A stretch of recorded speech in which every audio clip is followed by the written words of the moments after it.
That jagged peak way out there, we camped on the other side of that the night before last. Kind of a long way. Ain't that right, babe?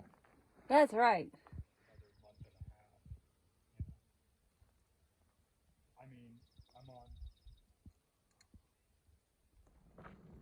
Well, good morning. We didn't get up at 5 because it did rain last night, so we slept in until about 6:15, 6:30. Give the tent a little bit of time to dry. It worked, everything's dry before we packed up and left. Knocked out a climb, and while we were on top of the ridge, we booked a hotel room for Quincy for Thursday, so a couple days from now. We need a night in a hotel room. It's just been like several heroes, kind of tired. Want to sleep in a little bit, eat a bunch of food. There's a couple grocery stores, a bunch of restaurants in Quincy. It's bigger than the last 2 towns we went to, so I'm gonna hang out there. We're still not gonna zero. We're gonna hike 2 20s today and tomorrow, and like a 10 or a little less to get into Quincy. That way we have most of the day to hang out and enjoy the town and food and hotel room. But that's the plan. Terrain looks pretty chill over the next like 30 miles anyway. So we might do a bigger day today and a smaller day tomorrow, but we'll see. We're feeling pretty good. Overcast again today. Take advantage of the cooler air before it gets too hot. Try to hike a bunch and then we can take a break once it gets hot.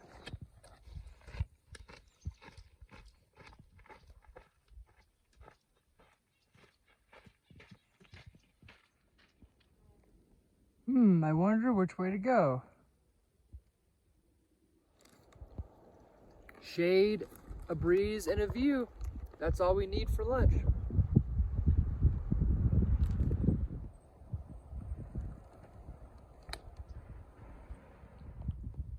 Look at the top of this mountain way over there. There's like a lookout, like a little lookout beacon or something. That little like lookout or tower or lookout tower, whatever you want to call it, reminds me of the ones on top of Waya Bald on the Bartram Trail, which is actually the AT goes up there too. But that's kind of funny. We did the Bartram Trail as like a shakedown for this hike. I don't think the trail goes up to that watchtower, and frankly I don't want to climb the extra elevation to get up there. We've seen some pretty good views, but we did see that watchtower from our lunch spot, so it's kind of cool. We're walking like right at the base of the mountain that has the tower on. It's pretty neat.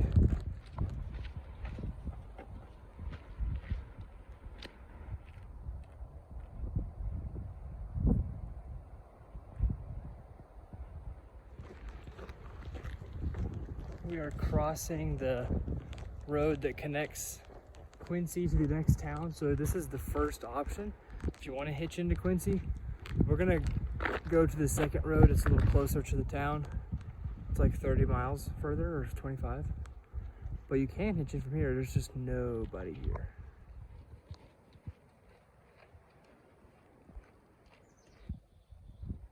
Crossing another road. So I do believe that this part of the trail kind of crisscrosses this old road for like 3 or 4 times over the next 5 or 6 miles. And some people are road walking it, but you know we're not road walking it. So we got to go through the section of trail that has more than average blowdowns, because I think this area burned not too long ago. So there's lots of down trees. There's down trees on the road too. It must be an abandoned road, but yeah, that's what we're looking at for the next couple miles. Jungle gym.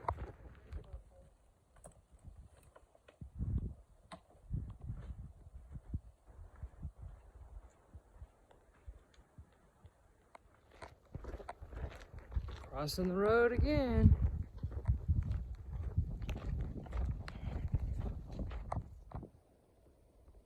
Look at this. I think we're on a fire break. I don't know when it burned, but you can see it's obviously not burned on the right past the fire break, but look at that. Most of this valley is dead. Crazy.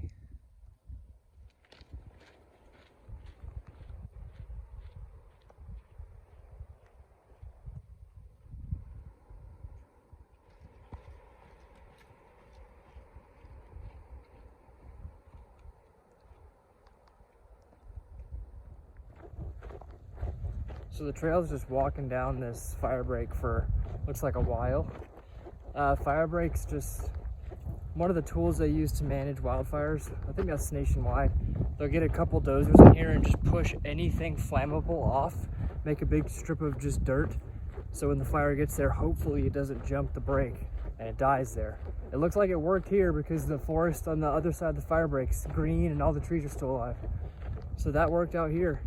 It's super exposed, obviously, walking on the fire break, but other than that, we're still headed downhill.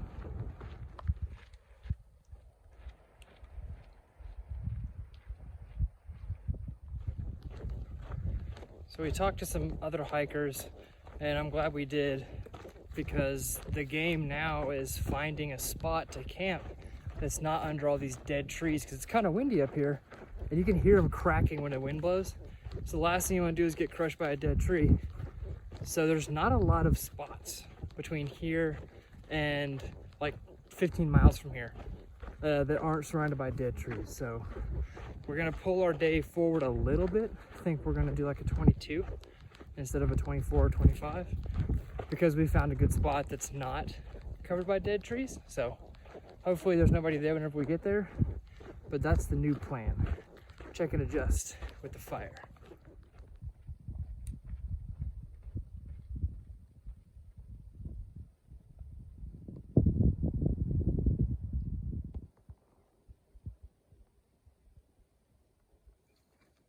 Just chilling. What does 2000K mean? Just made 2,000 kilometers, which means slightly less to us from the States, but it's still a pretty big deal.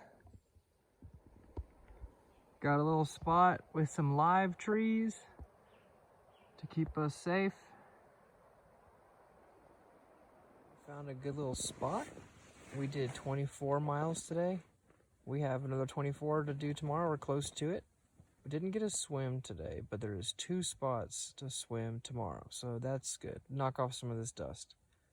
We got a bit of a trail finding, route finding challenge tomorrow morning to get through the rest of this burn area. But after that, it should be smooth sailing, little down, little up, or big up, to get to the roadhead. So we'll catch y'all tomorrow. Yeah, it was a little eerie kind of walking through all these dead burned trees and hearing them crack, like about to fall. It's kind of scary, but we made it through.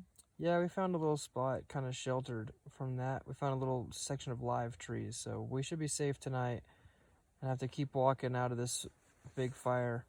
If anybody knows what fire this was and how long ago it was, I'm kind of curious. It looks like it happened a couple years ago, but the rate of growth here is so slow, I wouldn't be surprised if it's a little more than a couple years. But yeah. Anyway, we'll catch y'all tomorrow.